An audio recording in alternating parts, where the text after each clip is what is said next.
글로벌 증시 마감 시황 전해드리겠습니다. 유럽에서는 전강 후약의 패턴을 보여주게 되면서 떨어졌고요. 그리고 미국 증시는 지금 종가 보시다시피 장중 내내 한 1%대의 하락세로 시작을 해서 계속해서 저공 비행을 하면서 거래를 마쳤습니다. 다우지수가 반락이 나오면서 1.0% 밀렸습니다. 32,800포인트대 거래를 마치는 모습이었었고요. S&P 500 지수 역시 4,000선 밑으로 내려갑니다. 1% 하락했고요. 그리고 나스닥 지수 역시 1.6%로 확실히 이제 금리 인상에 대한 부담감은 기술주한테 더 큰 영향을 미쳤습니다. 11,394포인트까지 내려가면서 종가를 형성했습니다.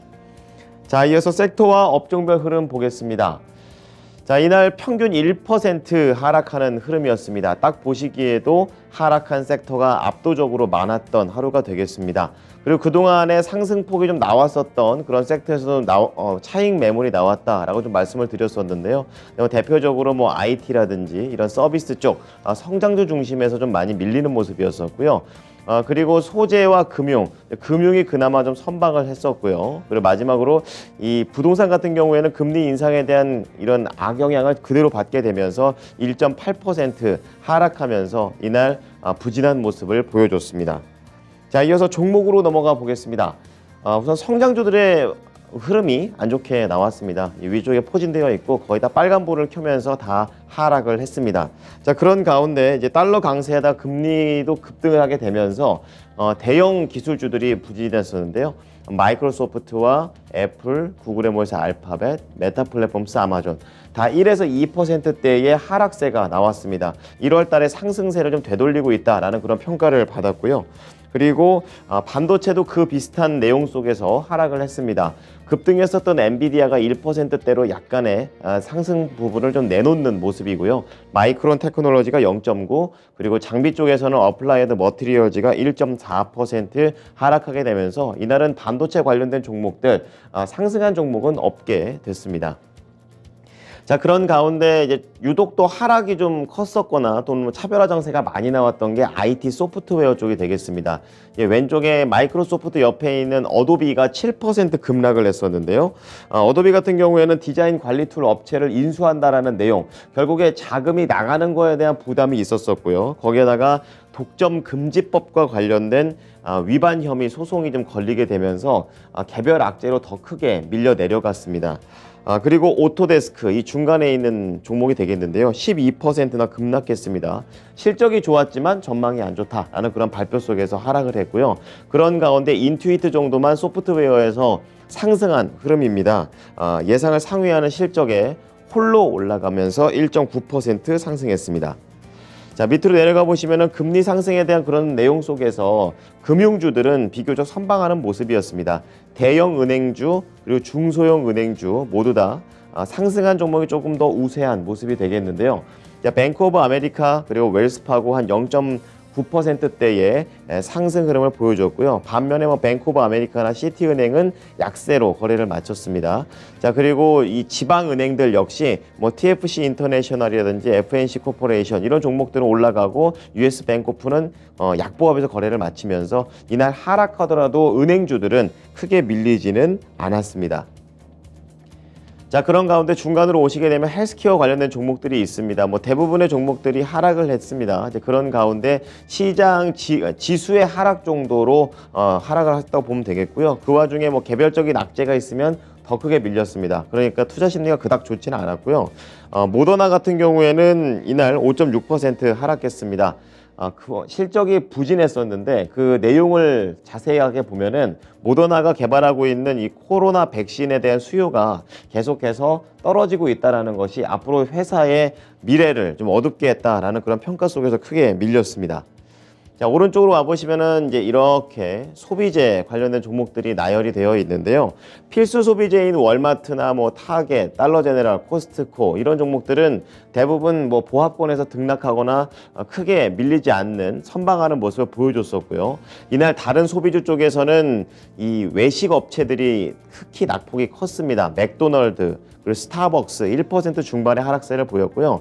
치폴레 멕시칸 그릴 이런 작은 종목들은 더 크게 밀렸습니다. 아무래도 인플레이션에 대한 상승 때문에 시장에서는 바깥에 나가서 외식을 하는 것보다는 직접 요리를 해 먹는 그런 수요가 더 많다라는 것을 종목으로 그대로 보여줬습니다. 자, 그리고 부동산 쪽에서는 역시 섹터가 가장 많이 밀렸었던 만큼 금리 인상에 대한 압박 받았고요. 그리고 에너지 쪽에서는 지금 거의 보합권에서 등락을 하는 모습이었었고, 그중에 천연가스 관련된 종목들, 뭐 EQT라는 종목이라든지 코테라 에너지 이런 종목들이 6%, 3% 올라가게 되면서 이날 천연가스 관련된 종목들이 긍정적이었습니다. 자, 보잉 보겠습니다. 첫 번째 특징주가 되겠는데요. 다시 한번 부품 결함에 대한 그런 악재가 나오게 되면서 지금 인도를 잠시 중지했다라는 내용이 나왔습니다. 787 드림라이너 여객기가 되겠고요. 보잉 측에서는 이미 운행 중인 기체에는 뭐 안전이라든지 즉각적인 우려 사항은 없다라고 얘기를 하고 있고, 이번 인도 중단이 단기간에 그칠 것이고, 그리고 현재로서는 앞으로에 대한 전망에 영향을 미치지 않을 것이다 라고 발표를 했습니다. 하지만 시장에서는 그렇게 안 봤습니다. 최근에 상승한 그런 부분들도 있었고요. 지금 박스권을 이탈을 하게 되면서 4.8% 급락했습니다. 198달러에 거래를 마쳤습니다. 자, 두 번째는 비욘드 미트 보겠습니다. 이제 콩고기 만드는 그런 회사인데요. 4분기 실적이 많이 좀 개선이 됐습니다. 실적이 손실인데 6,690만 달러, 그리고 주당 순이익은 1.05달러. 전년 대비해서 계속해서 악재였다가 이러한 부분들이 좀 개선되는 그런 모습이었었고요. 올해 전망치도 발표를 했는데 시장의 예상치만큼 발표를 하게 되면서 걱정을 많이 덜어내는 모습이었습니다. 그래서 개장 전부터 한 13% 강세를 보이고, 그리고 장중에도 10%대의 흐름을 유지하면서 18달러 후반에 종가를 형성했습니다. 자, 이어서 미국 현지 연결해 보겠습니다. SH인베스트먼트 김선영 연구원입니다. 연구원님 안녕하십니까? 네, 안녕하십니까? 네. 자, 이날 뉴욕 증시는 이제 PCE 물가 지표에 따라서 움직이는 그런 모습을 보여줬습니다. 어떻게 발표됐습니까?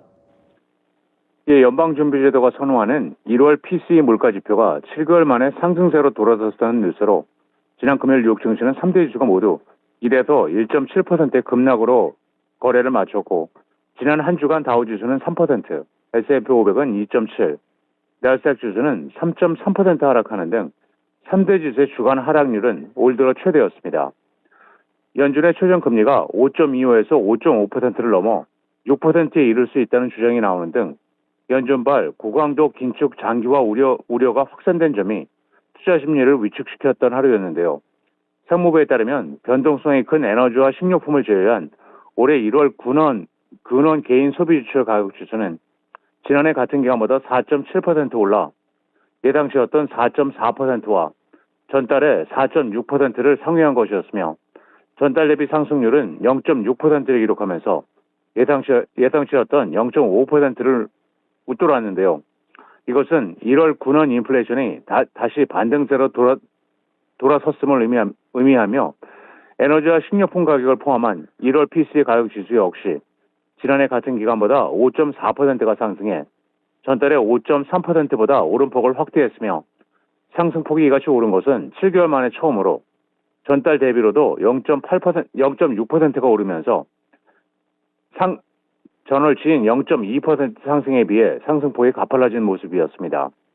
한편 인플레이션 압력이 커지면서 연준이 더 오랜 기간 동안 금리를 더 높이 올려야 한다는 압박이 커질 전망인 가운데, 금리 선물 시장에서는 PCE 물가가 발표된 이후 3월 FOMC에서 연준이 금리를 0.5%포인트 인상할 가능성이 장중 40% 이상을 기록했으며, 이것은 전날에 27% 대비 크게 높아진 결과였습니다.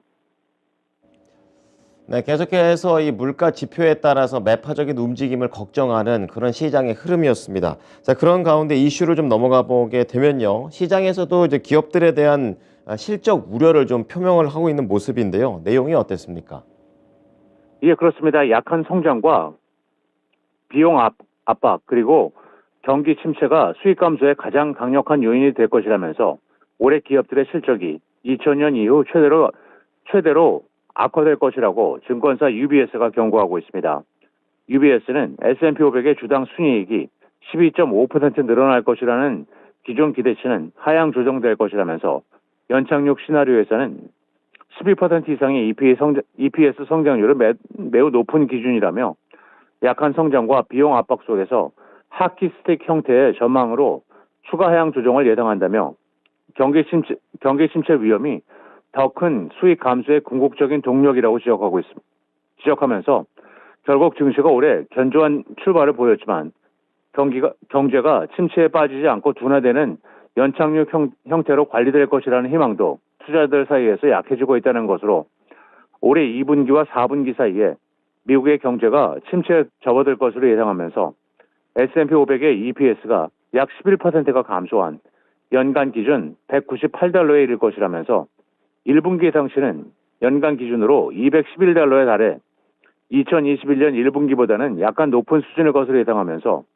투자자들이 적어도 질적으로 2000년 이후 가장 약한 수익성에 직면할 것이라며 수익이 현금 흐름과 다시 연결될 경우 EPS가 약 15% 정도 하락할 것이라고 전망하고 있습니다. 네. 자, 이 국내에서도 투자자들이 투자하기 참 힘든 시장이다 이렇게 얘기를 많이 하고는 하는데 미국에 있는 투자자들도 수익 내기는 마찬가지인 것 같습니다. 이 워런 버핏의 버크셔 해서웨이에서도 이제 큰 손실을 발표했다고요. 그렇습니다. 워렌 버핏이 이끄는 투자사 버크 해서웨이가 지난해 228억 2천만 달러의 순손실을 기록했다고 밝혔습니다. 월스트리트저널에 따르면 투자 평가 손실과 파생 상품 계약 손실이 679억 달러에 이른 것이 막대한 손실 배경으로 2021년 주식시장 호황기에 908억 달러의 흑자를 기록한 것과 대조적이었지만 투자 평가 손 등을 제외한 가이코, BNSF 등 산하 계열사 영업 실적은 양호했던 가운데 회사 영업이익은 전년 대비 12%가 증가한 308억 달러로 사상 최대를 기록했고 4, 4분기만을 따로 떼어보면 철도 부분 순이익이 감소한 데 따라 영업이익은 1년 전보다 8%가 소폭 감소한 67억 달러에 그친 것으로 나타나고 있습니다. 한편 버크셔 해서웨이의 현금 보유액은 지난해 말 현재 1286억 달러로 사상 최고치에 육박했던 지난해 말 1467억 달러에 비해서는 줄었지만 9월 말 1090억 달러에 비해서는 큰 폭으로 증가했던 가운데 워렌 버핏은 주주들에게 보낸 연례서원을 통해 버크셔가 앞으로도 계속해서 현금과 미국 국채를 대규모로 보유할 것이라면서 현금을 계속 확보할 의지가 있음을 다시 밝히고 있습니다. 네. 자, 다음 종목으로 넘어가 보도록 하겠습니다. 오늘은 시네마크 홀딩스라는 그런 종목입니다. 리오프닝하고도 연결된 업체인 듯한데요. 4분기 성적이 나왔습니다. 어땠습니까? 예, 그렇습니다. 극장 운영업체 시네마크 홀딩스가 극장 시장의 회복세에도 불구하고 부진한 4, 4분기 실적을 발표했습니다. 시네마크의 4, 4분기 매출은 5억 9,970만 달러를 기록해 2021년 4분기에 6억 6,600만 달러에 비해 약 10%가량 감소했으며 주당 순손실은 82센트로 2021년에 주당 0.05센트의 이익 대비 크게 악화됐는데요. 회사 측은 올 한 해 영화 산업이 계속 회복됨에 따라 시네마크 앞에 놓여 있는 많은 기회가 있을 것으로 본다면서 올해 전망이 매우 낙관적이라고 밝히고 있는데요. 한편 팬데믹 타격에서 회복세를 보이고 있는 극장 시장은 지난해 연이어 1억 달러 매출 영화가 배출되는 등 흥행몰이를 이어가면서 매출과 주가 상승에도 긍정적인 영향을 미치고 있지만 위기를 극복하지 못한 경쟁사 시네월드는 파산 신청을 하는 등 극장 시장은 극심한 침체를 겪은 바 있습니다.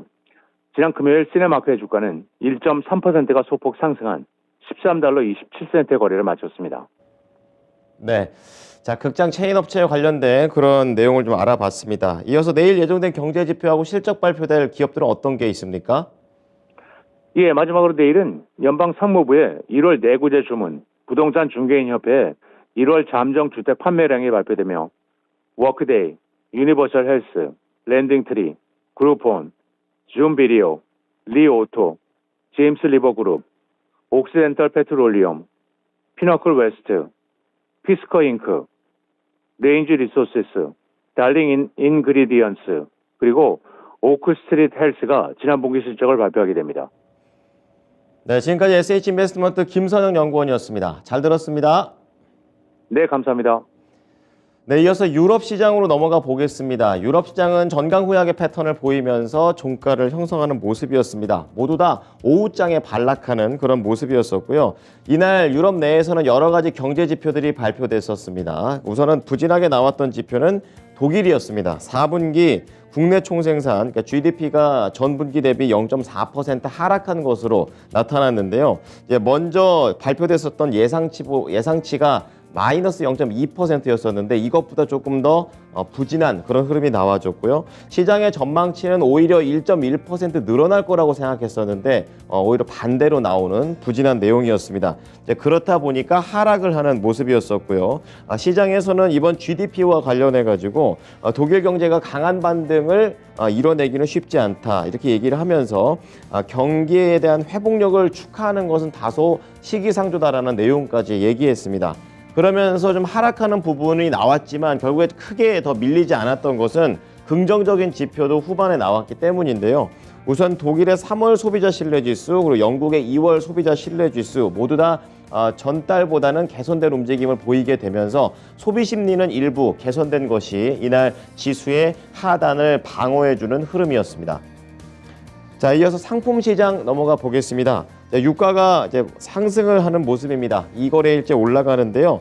지금 러시아 쪽에서 3월부터 원유 수출량을 25%가량 줄이겠다 이렇게 얘기를 하게 되면서 원유 공급에 대한 그런 문제가 유가를 올리는 그런 계기가 됐고요. 또 중국 쪽에서도 원유 수입을 늘리고 있다는 내용 역시 긍정적으로 반응하면서 상승 재료로 받아들입니다. 1.2% 오른 76달러 거래를 마쳤고요.